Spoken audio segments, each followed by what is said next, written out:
Alcoholics anonymous தினமும் நம் சிந்தனைக்கு. பிப்ரவரி 19. நான் வித்தியாசமானவன் அல்ல. ஆரம்ப காலங்களில் குடிநோயால் பாதிக்கப்பட்ட ஒரு பெண்ணுக்கு ஏஏ மூலம் நிரந்தரமான தெளிவுத்தன்மை பெற 4 வருடங்கள் தேவைப்பட்டது.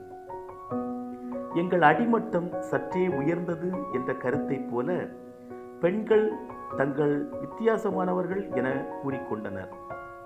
பனிச்சறுக்கு விளையாடுபவன் தான் வித்தியாசமானவன் என கூறினான்.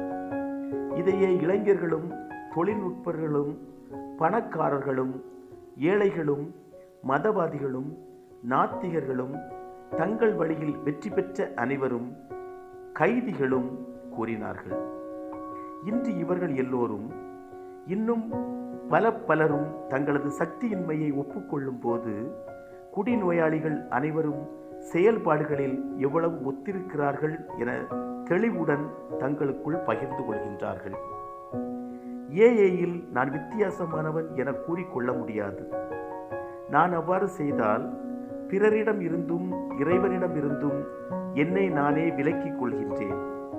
நான் ஏஏயில் தனிமையை உணர்ந்தால் அதற்கு அடுத்தவர்கள் பொறுப்பாக முடியாது. அது ஏதோ ஒரு வகையில் நான் வித்தியாசமானவன் என்ற எண்ணத்தை என்னுள் உருவாக்கி கொண்டதால் விளைந்தது.